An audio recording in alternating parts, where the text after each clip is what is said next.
আরো একটা কথা মুজাদ্দিদ জামানের বলে যায়, শুনে রেখে দেন। বিশেষ করে আপনারা উত্তর 24 পরগনার মানুষ, উত্তর 24 পরগনার গর্ব, বসিরহাটের বড় মাওলানা আল্লামা রুহুল আমিন রাহমাতুল্লাহ আলাইহিকে নিয়ে আমার মুজাদ্দিদ জামান জলসায় যাচ্ছে।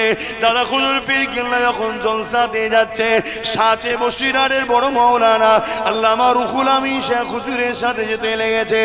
এ নওজওয়ানেরা, জঙ্গলের ভেতর দিয়ে যেতে হয়েছে।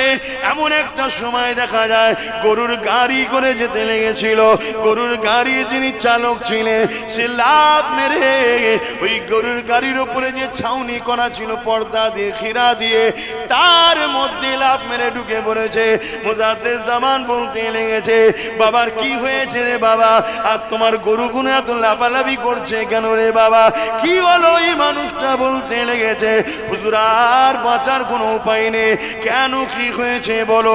হুজুর একটা নয় দুটো বাঘ এসে সামনে দাঁড়িয়ে গেছে।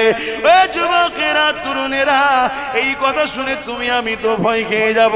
মুজাদ্দিদ জামান মুচকে হাসলেন, বললেন না সুবহানাল্লাহ। এখানে কিছু হাসার ব্যাপার আছে কি? হাসার যখন ব্যাপার নেই, তাহলে যখন হেসেছে, তাহলে এটা আল্লাহর একটা কুদরতের নিদর্শন, ঠিক না বেটি?